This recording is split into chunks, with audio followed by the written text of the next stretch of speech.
Hi, this is Melissa with Create Kids Couture, and I'm going to tell you how to shorten or lengthen the Sydney's raglan tunic and dress pattern.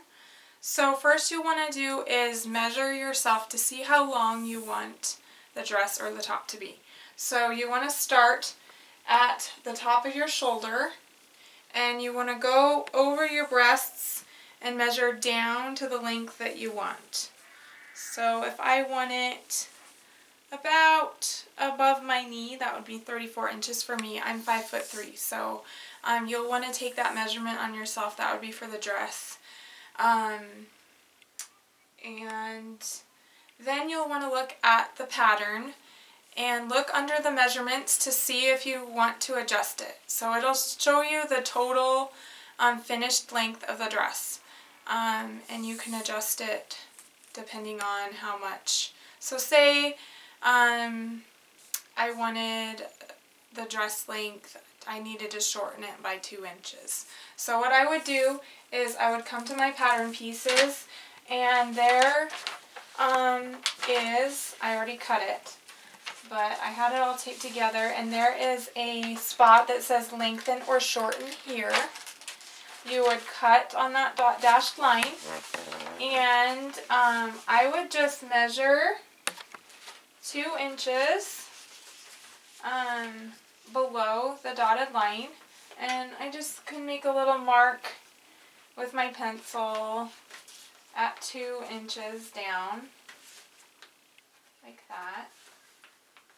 And then I would line up that over the line and tape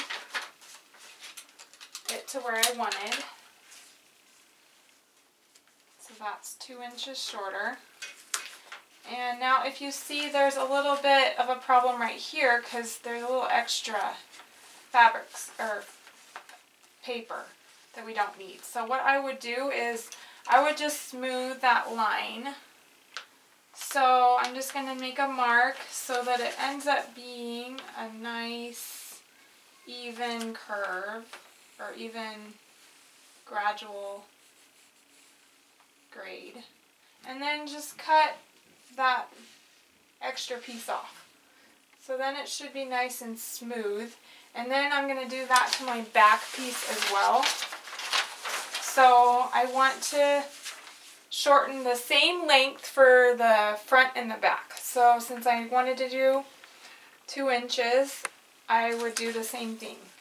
Measure down 2 inches, tape it, and then fix the side curve so that it's even side line of the dress. And to lengthen, you do basically the same thing. You just take an extra sheet of paper, and I would overlap. I would add an extra sheet and mark it down 2 inches and tape it, and then just connect the line over here on this side so that it's nice and even. So it's pretty easy to adjust the length. The other way you can do it is just if you're wanting to shorten it, you can just make the dress as is and then adjust. You'd have to open up your dress and lay your pattern pieces and just move them up a bit and then trim and then rehem. It's a little bit harder that way, so do check to see if you do want to adjust the length. Check that before you cut. It would be my suggestion. And I think that's it, so thank you.